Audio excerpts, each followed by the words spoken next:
And they'll try the ground game here with the running back. And some space here. And he'll be taken down, but they've got this one up to the 35-yard line. Good yardage as he rumbles for 24 and a first. Ball up to the 35 now as they come up on 1st and 10. Now Wilson on 1st down. Got his man complete over the middle. That's Garner. And he'll be taken down, but not before he gets into enemy territory. It's a pickup of 16 there, and it'll lead to a new set of downs. Back-to-back good plays have him on the move on 1st down. On 1st down, Wilson finding his safety valve here. That's complete. And able to break one tackle, but then quickly brought down. It'll be a 3-yard gain, and that'll make this a 2nd down. And they better put that ball to the side because with that catch, he's a new single-season receiving yards record holder. What a fantastic year. And we saw it start early, didn't we, partner? Right out of the gate, we knew he was going to have a tremendous year, but who knew it would culminate in breaking this all-time record. And he'll be brought down. Oh, that's a face mask. Certainly looked like it. Indeed, here come the flags. Personal foul, face mask, defense. So they'll take the yardage and tack on 15 more for the face mask. Talk about a play that absolutely costs you in the end. Just trying to do your job, right? Trying to get him on the ground. Next thing you know, they'll march up another 15 against your squad. And he's going to be met at the line of scrimmage and taken down. Brought down that time by Christian Kirksey. Defensively here, you're facing a top-5 team in terms of points scored in the NFL. So when they're that high-powered, you've got to find a way to hold them under 20. Because to me, that's the magic number. 20-point score gives yourself you give yourself your best chance to win. So if they're up around 24, 28, 30, they could be in some trouble. And I think so, because then you turn it into a shootout, and that means your offense has to keep pace. The numbers for him from a week ago: 24 carries, 138 yards. One thing I do know, teams in the NFL don't treat this like a pitcher throwing the no-hitter. It's been mentioned all week long about going out and getting him the rushing title. He'll see the ball, and he'll see it often. They'll try and run for it on 1st and goal. And he's across the chalk into the end zone. Touchdown, Seahawks.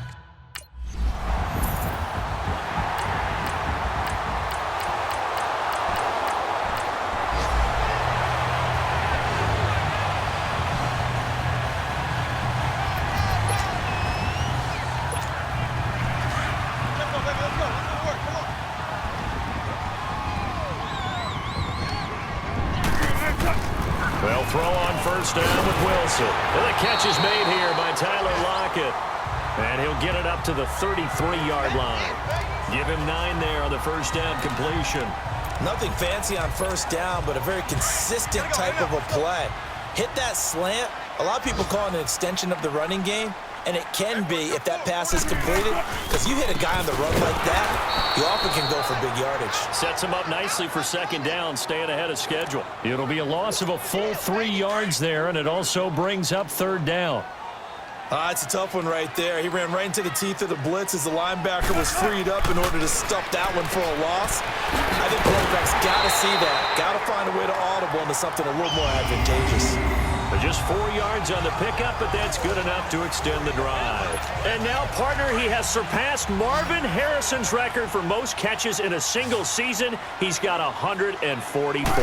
It's amazing. He almost did it quietly because Marvin Harrison wasn't a guy that we saw much in the media, but boy, did he produce. Now, he steps aside. Marvin Harrison is number 2. We were here today to see the new number 1. Last week, several good performances in the NFC, but he was the conference's offensive player of the week, well over 100 yards. And just the ability to make catches. You know, that gets underplayed sometimes because we're always looking for the move or the big run. But catch the football consistently, that racks up the yardage. It's another 10 yards on that one and another 1st down.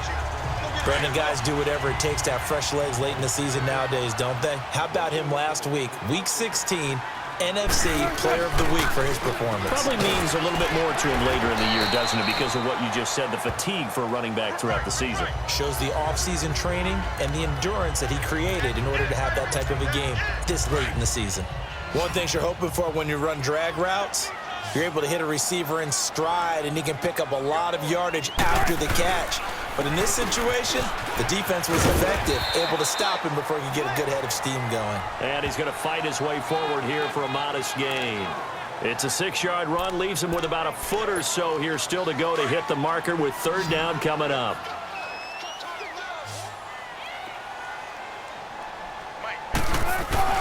Now it's Wilson. Throwing for his running back, and he's got him complete. And brought down, but not before they're inside the 25. It's a gain of 13 for number 13, and it gives him a first down.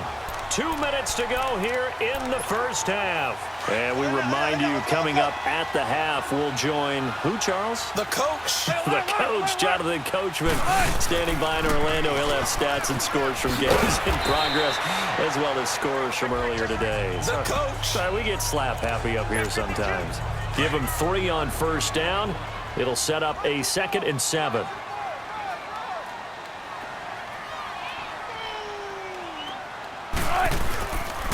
And they'll go with a ground attack here. And he stopped immediately there.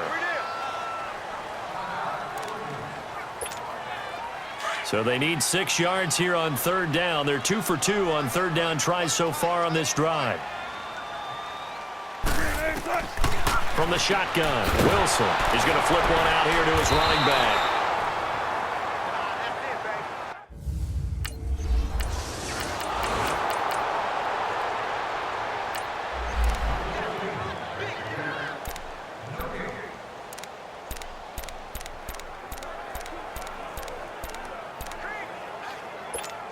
The Seattle offense now set to come back out on the field. And the ball backed way up. So thinking with this amount of time on the clock, probably just sit on it, and we'll see these two teams go to the lockers. Yeah, I don't think you want to overthink it in this situation. Either side of the ball. Just go ahead and finish up the half and get on out and talk about it. It's a gain of 5 on the play, and that'll bring up 2nd down. Here's a 2nd and 5 now from the 25. And they'll go on the ground. Space to maneuver at the 40. A big hitter there. A first down gain of 26 yards.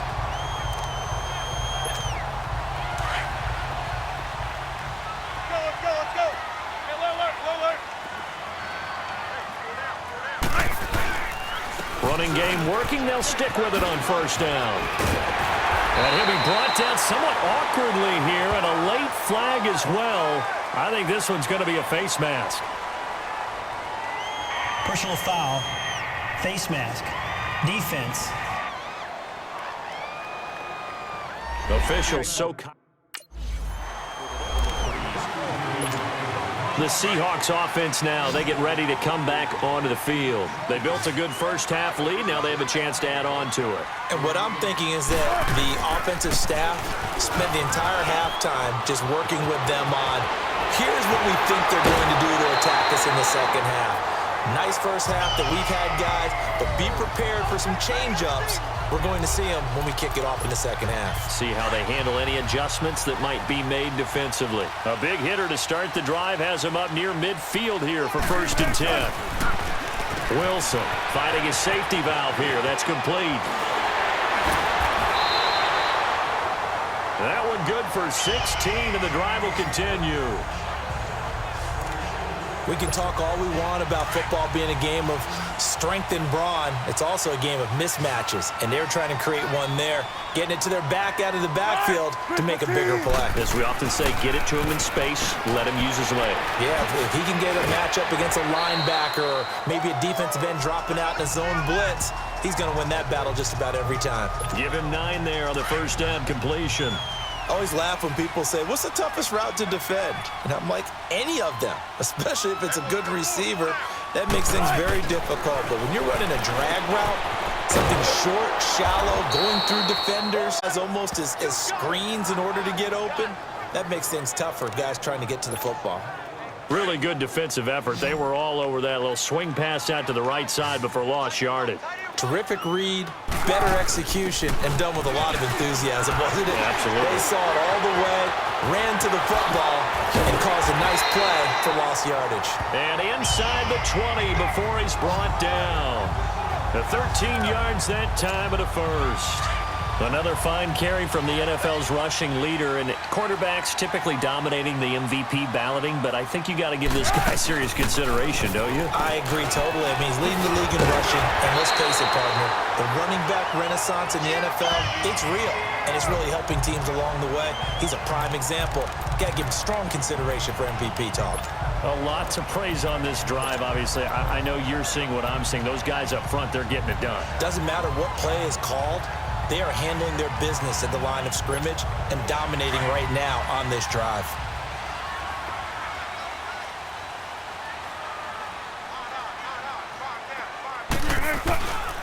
They'll try and run for it on first and goal. Fights him off. And he will not be denied. Into the end zone. Touchdown, Seahawks.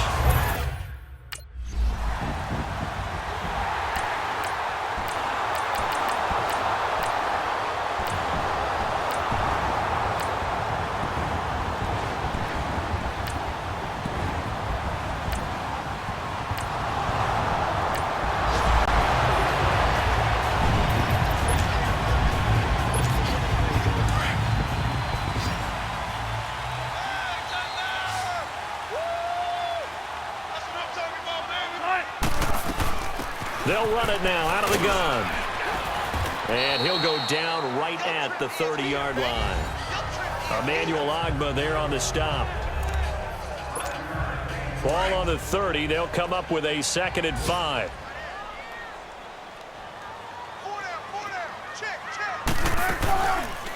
They'll run it now out of the gun. And he'll scratch out only about a yard up to the 32. Well, I think you'd have to say defensively, these guys are doing their job pretty well, right? Yeah, we talked about them holding them under 20 points, right, on defense. And they've done that. They've held them. The problem is their own offense hasn't answered their challenge, which was to score more. Yeah, exactly. I remember you saying magic number was right around 20, and the offense has been the issue. You're right. And he's going to have the first down, yardage to the 35. 3 yards there, good enough to keep the drive moving. When you have someone throwing it that well, that confidently, you don't have to call the game in fear at all, do you? You just go ahead and play. Yep, confidence with a lead to throw it here in the 4th, and boom, he's on the money. Yeah, you don't have to tuck your head in and go like turtle at this point. You can just go ahead and play. Call it a 1-yard gain on the play, and it'll make it 2nd down. And we see another pitch and catch there to the running back. This position just continues to evolve. They become just as critical to the passing attack as a lot of receivers, tight ends, because their ability to make people miss in the open field can really generate big plays for an offense. And he's across the 40, 3 extra yards to the 43. And he's able to get most of what he needed on the carry there. 7 yards on the gain, and it's 3rd and 2 now.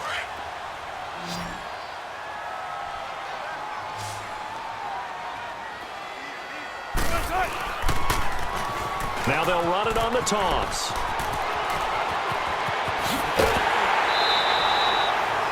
A big hitter there, a first down gain of 26 yards.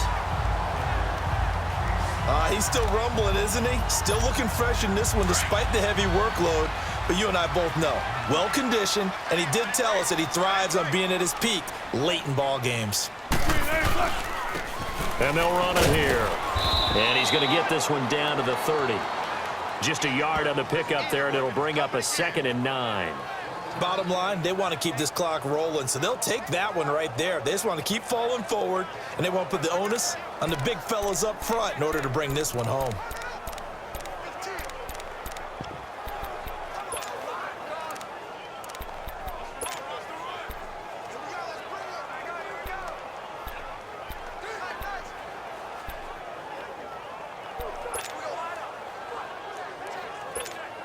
Coming up to the line, and they will need to run another play here before the 2-minute warning.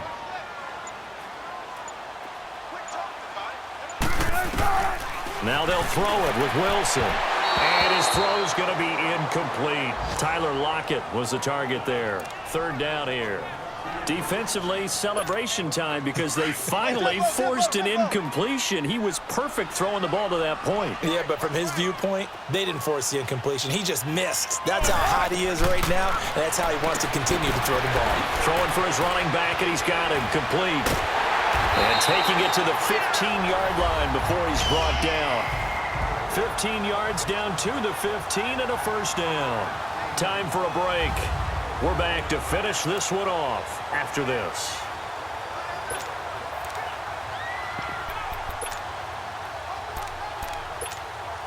So it's Seahawk football as we march toward a conclusion. And no doubt what they're looking to do is just salt away the final couple of minutes and escape with a win. They'll run it now out of the gun. And power running here down to the 6-yard line. And quickly we're going to get another stop here with 1:54 left as they call the timeout defensively. Another yard would probably put this thing in the books. It's 2nd and 1.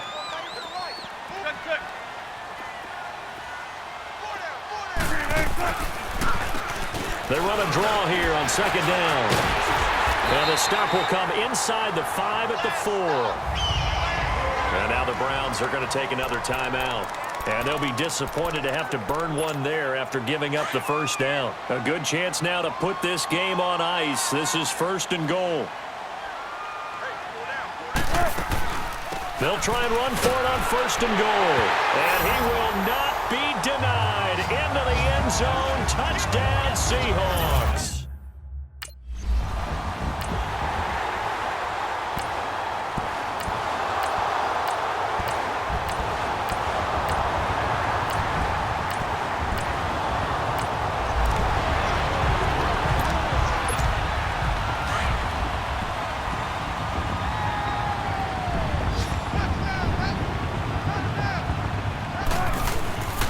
And they'll go ground game here with a tailback.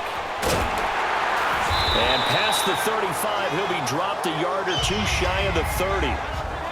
And now we're going to get a timeout here called by the defense. As the clock will stop with 33 seconds remaining. From the 32 now, here's 1st and 10. Right back to him on 1st down. And able to push his way forward here for a good little gain. He'll get a nice chunk there on the 1st down run, and it's 2nd and 4. Charles, why didn't they just take the knee there? You're asking the question that I'm asking as well, because we've seen a lot of football where coaches decide maybe they get a little greedy. I don't know if they're doing it for stats or for what reason. We've seen it happen in college, and how about in the NFL? The miracle of the Meadowlands. All they had to do was take a knee, and the game was over. The Giants ran it one more time. Ball popped free. Philadelphia picks it up and wins the game. What year was that? 1978. I think it was in November.